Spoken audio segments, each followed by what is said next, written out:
Hallo und herzlich willkommen bei den Wirtschaftsrationalisten. Heute soll es darum gehen, warum Batterie- und Solaraktien nicht nur im Hype sind, sondern warum der Hype quasi begründet ist.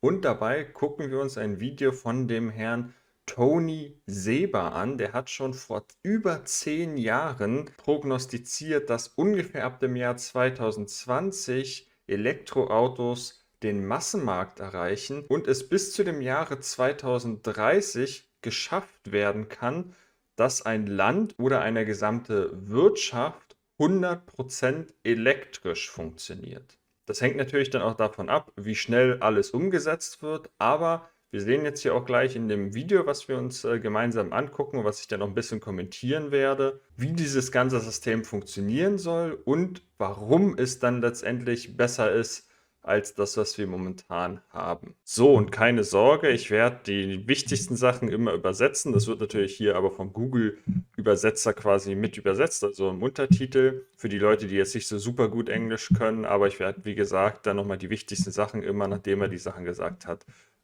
übersetzen bzw. zusammenfassen. The cusp of the fastest, deepest, most consequential transformation of energy in 100 years. My work on disruption has shown that it's going to happen over the next 10, 15 years for purely economic reasons.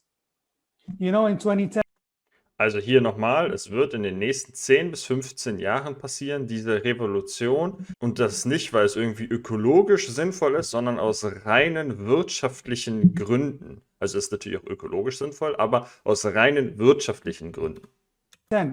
when I said that the internal combustion engine automobile would be obsolete by 2030, many thought it was an insane prediction. Most thought that. I also said that the tipping point for the electric vehicle disruption would happen around 2020 or 2021. So, jetzt hier nochmal. Er hat schon halt vor 10 Jahren genau das vorhergesagt, was jetzt eingetroffen ist. Ab 2020 ist die Massenmarktproduktion von den E-Autos findet statt. Und das sehen wir ja jetzt hier gerade. Und dass ab 2030 es absolut gar keinen Sinn mehr macht, in irgendeiner Art und Weise Öl zu verbrennen. And then it would accelerate. The mainstream view was this would not happen until the 2050s or 60s. And of course, they said I was insane. Some of them are still saying that.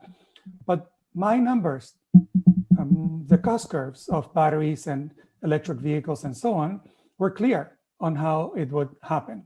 And now, of course, we saw over the last year how Tesla broke through and became the most valuable auto company on earth. And we saw recently also that the CEO of VW said that, yes, this disruption is going to happen over the next decade, which is exactly what I said 10 years ago. And they probably wish they. Ich hoffe, er hat auch dementsprechend investiert, weil wenn er das gemacht hat, dann ist er jetzt ein sehr, sehr, sehr reicher Mann. Ich gehe mal davon aus, dadurch, dass er Amerikaner ist, dass er in diese Bereiche in irgendeiner Art und Weise investiert hat und wenn auch in sein eigenes Unternehmen. They had paid attention to me back then. So in terms of energy, my work indicates that the convergence of solar, batteries, and wind is going to do the same thing to energy generation that electric vehicles are going to do to the internal combustion engine automobile. So let's look at my latest report, Rethinking Energy. Also jetzt nochmal kurz zusammengefasst. Also es wurden ja die normalen Verbrennerautos werden momentan, die ein oder anderen sind sich dessen noch nicht so richtig bewusst oder weigern sich noch ein bisschen so, das zu akzeptieren, aber Elektroautos sind besser, effizienter als Verbrennerautos. Und jetzt sagt er, okay, in den nächsten 10 Jahren, also die Revolution hat stattgefunden, jetzt muss einfach nur noch das produziert werden, weiterentwickelt werden und so weiter. Und jetzt aber in den nächsten 10 Jahren werden wir das Gleiche mit der ganz normalen, also auch mit Heizungen, mit jeglichem Verbrauch sozusagen sehen, dass Elektro besser ist als alles andere, weil wir so günstig Strom produzieren können in Zukunft mit Solar, Wind und so weiter. Er fokussiert sich dabei aber mehr auf Solar, so genauso wie Elon Musk das halt tut, macht, wie auch immer. 100% solar, wind, and batteries is just the beginning. So the question that I asked that we asked ourselves was this: is 100% solar, wind, and batteries is a system, is an electric power system that is composed only of solar, wind, and batteries possible? Also, er sagt nicht, dass es bis 2030 so ist, sondern nur, ob es überhaupt möglich ist, diese Transformation von jetzt 2021 bis 2030 theoretisch zu machen. Und da kommt gleich die Antwort: ja, theoretisch ist es möglich, aber wir müssen uns bewusst sein, das wird so schnell nicht passieren, weil die Welt besteht halt nicht nur aus Unternehmen wie Tesla, sondern sie besteht halt auch aus Unternehmen wie BP und Regierungen und so weiter. Und die sind halt einfach nicht so schnell und lassen sich nicht so schnell wegdisruptieren. Und das wird halt generell ein bisschen länger dauern, aber es ist wirtschaftlich theoretisch möglich. By 2030. So as background to that, let me show you that over the last 10 years, as most of you probably know, solar and wind both have become the cheapest sources of energy. Solar today, unsubsidized, is the cheapest source of energy, period, in history, ever, today. So this is not in the future. This is actually today. So, dann gucken wir uns mal ganz kurz die Daten an. Die sind von 2010 bis 2019, also 2020 ist dabei noch nicht drin, weil er geht jetzt auf diese Daten nicht speziell ein. Da haben wir einmal hier Solar, das ist das Wichtigste an dieser ganzen Sache. Waren wir in 2010 noch bei 25 Cent und sind jetzt in 2019 bei unter 5 Cent, also bei 4 Cent. Und wenn wir uns jetzt zum Beispiel das angucken, Kohle war ungefähr immer so bei 11, 12 Cent. Mit Kohle Strom zu produzieren ist halt immer noch bei 11, 12 Cent. Das heißt, es ist momentan wesentlich besser, mit Solar Strom zu erzeugen, als mit Kohle beispielsweise. Und dann können wir auch mal Gas angucken. Gas ist das teuerste, also das uneffizienteste sozusagen, mit 15, 16 Cent pro Kilowattstunde. Und dann haben wir einmal Nuklear. Da sind wir auch, waren bei 7, man kann es leider nicht genau sehen, 7 Cent. Und jetzt sind wir halt wahrscheinlich so bei 5, 6 Cent. Man kann hier sehen, beispielsweise auch bei Wind. Der Wind hat sich nicht so stark verbessert wie beispielsweise Solar. Aber weiter im Text. Not only that, the convergence of solar plus batteries, 4 hours of batteries, which the industry calls a nearly firm power, or wind and batteries, is already cheaper, not just than any other source of energy, it's cheaper than the operating costs of everything else. So today, it makes no sense to invest in any form of conventional generation. Also, was er hier sagt ist, wenn man alle Kosten von Solar, Wind und Batterien berücksichtigt, dann sind diese schon jetzt im Jahre 2021 günstiger als nur die Betriebskosten von beispielsweise Gas und Kohle und so weiter. Das heißt, es macht momentan schon ab im Jahr 2021 überhaupt keinen Sinn mehr, in solche Anlagen zu investieren. And on top of that, the cost curves for solar, wind, and batteries basically show that they're going to get about 70% on the whole cheaper over the next 10 years. So the cheapest source of energy is going to get 70% cheaper. Solar. Also, jetzt können wir hier sehen, die Solarkosten, habe ich ja schon vorhin angesprochen, sind um 82% in den letzten 9 bzw. 10 Jahren gesunken. Und das, was man bisher erkennen kann, ist, dass es sehr wahrscheinlich um weitere ungefähr 70% sinken wird. Und dabei ist Solar schon mit Abstand die günstigste Energiequelle momentan auf der Erde. Das sind sich Leute immer noch nicht bewusst, dass es so ist. Es gibt halt ein einziges Problem nur bei der Sache, aber darauf geht er auch ein. Und zwar, ja, was passiert denn, wenn wir haben ja Monate, wo es richtig viel Sonnenkraft gibt und die richtig viel Energie produzieren. Und dann gibt es ja aber auch Wochen und Monate, wo es nicht so ist. Und da wie löst man dieses Problem? Aber es wird wahrscheinlich so kommen, dass Solarenergie unglaublich günstig in den nächsten 10 Jahren wird. Ich hoffe, wir sehen es dann auch mal irgendwann in Deutschland, dass die deutschen Strompreise ein bisschen runtergehen und nicht die teuersten auf der Welt sind.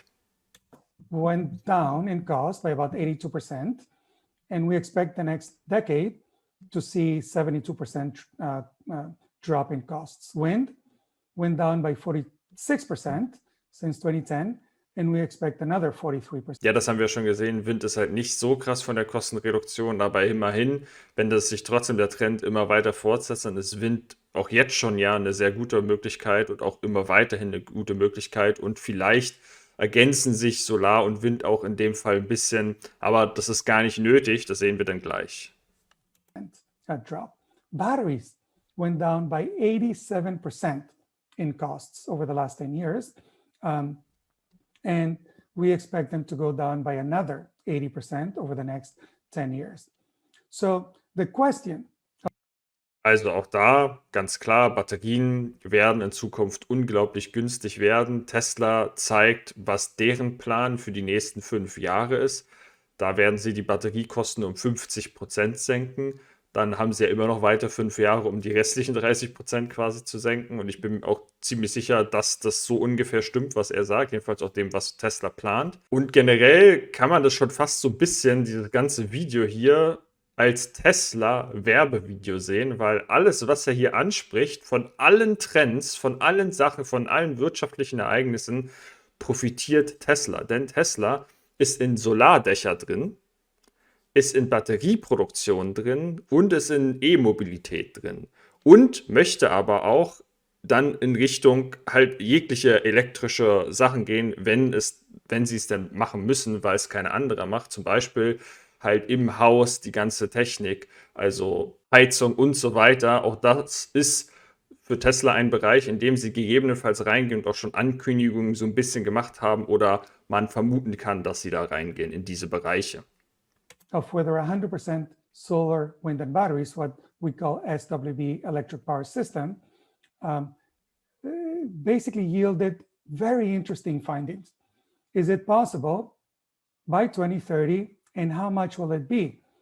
So we took real world energy generation data, generation from solar and wind. And also we took real world demand data for several markets, larger markets, India, California, Texas, New England, and so on.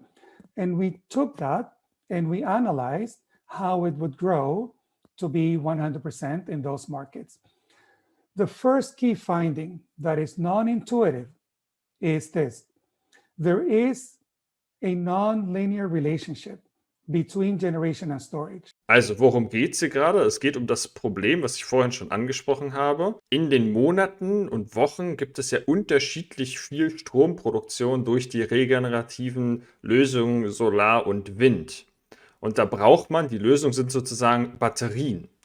Und in welchem Verhältnis muss jetzt Batterie, Speicher und Energieerzeugnis stehen, damit die zu keinem Zeitpunkt irgendwie problematisch werden und man halt kein Strom mehr hat. Also, dass jeglicher Punkt abgedeckt ist mit einer Stromversorgung. Und das halt in den letzten 3 Jahren haben sie verschiedene Orte genommen und so weiter und geguckt, was ist die beste Kostenstruktur, die man dafür braucht.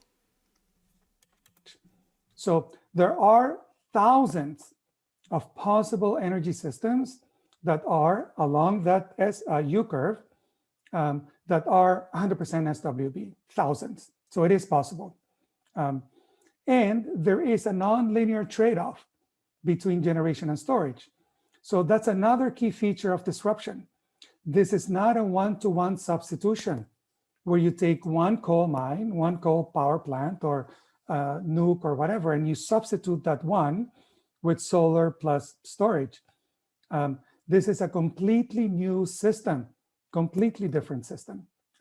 So there's a non-linear trade-off. How do you choose for the least cost system? So we did that calculation, and this red line shows what the least cost system is. Und um das nochmal zu verstehen, wir haben hier unten bei 1x sozusagen, haben wir die Energieleistung, die produziert werden muss, wenn wir die gesamte Energie, die wir jemals produzieren, also überschüssig produzieren, in Batteriespeicherlösungen speichern könnten. Also beispielsweise in den Sommermonaten hat man ja ganz viel überschüssige Energie und die würde man dann speichern und erst im Winter wieder aufbrauchen. Das ist aber natürlich kostenmäßig, steht diesen beiden Sachen nicht im Verhältnis. Und jetzt, welches Verhältnis ist am besten zwischen Batteriespeicher und Energie- oder Solarproduktion? For several regions.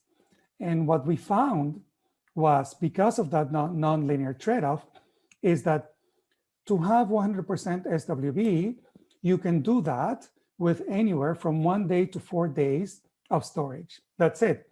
So the idea of seasonal storage, where you need weeks or maybe months of storage, is not quite right, because this is not a one-to-one substitution.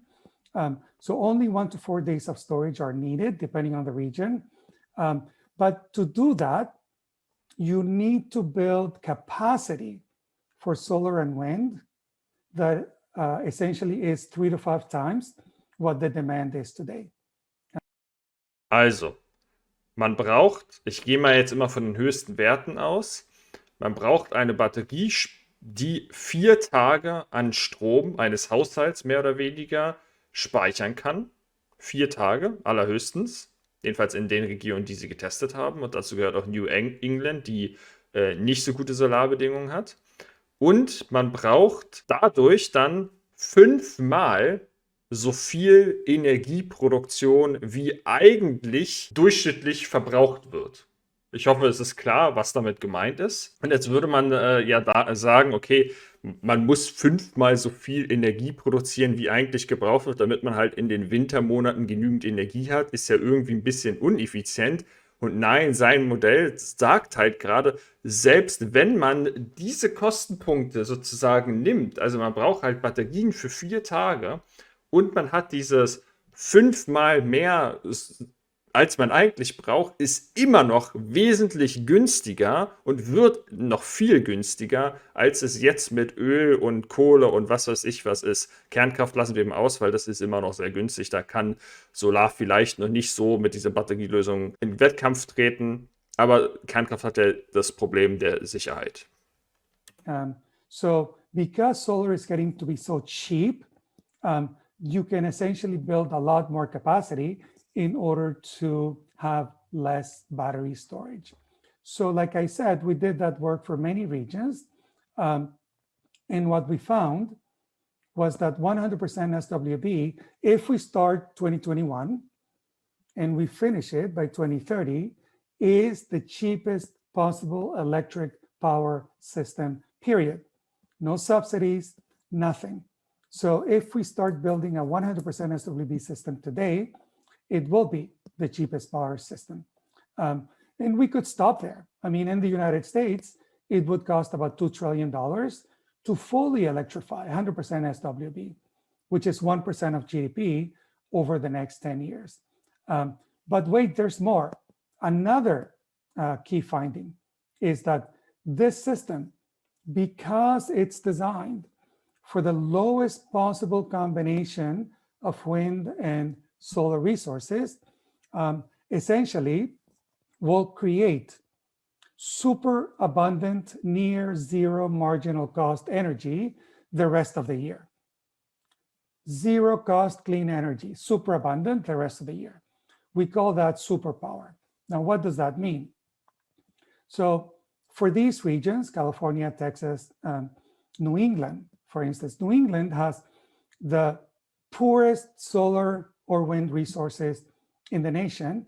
And yet, when you build a 100% SWB system, there are 63% of days when you will get more than twice the generation that you get today for free. This is extra power for free, super abundant, clean, that's superpower.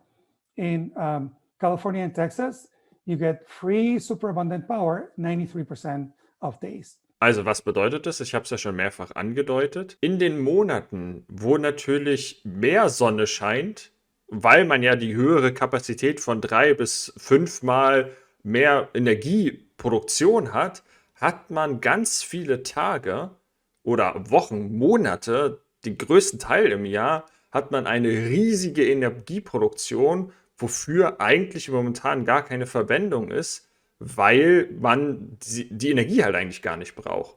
Und was löst diese ganze Sache aus? Das löst aus, dass ganz viele neue Anwendungsbereiche und ganz viele neue Möglichkeiten des Stromverbrauches sich ergeben und langfristig beispielsweise solch eine Lösung tatsächlich verbunden werden kann mit solche Anlagen gibt es zwar noch nicht so richtig, aber man könnte damit zum Beispiel CO2-Filteranlagen füttern mit diesem unglaublichen Strom und so könnten wir vielleicht unser CO2-Problem, was wir gegebenenfalls haben, gleichzeitig lösen. So, und langfristig heißt das einfach, dass Energie bald in den nächsten 10, 15 Jahren unglaublich günstig wird für die Konsumenten, aber das natürlich auch für die Produzenten, die diese ganzen Systeme anbieten, unglaublich lukrativ ist, weil halt einfach die Nachfrage so groß ist. Und wir werden eine unglaubliche Disruption in diesem ganzen Bereich sehen und führend in diesen ganzen Bereichen ist tatsächlich auch Tesla ganz vorne mit dabei. Und das ist auch der Grund, warum ich in den nächsten Wochen, Monaten mich damit beschäftigen werde. Ich versuche, weitere Unternehmen wie Tesla zu finden. Ich denke persönlich, ich werde keine finden.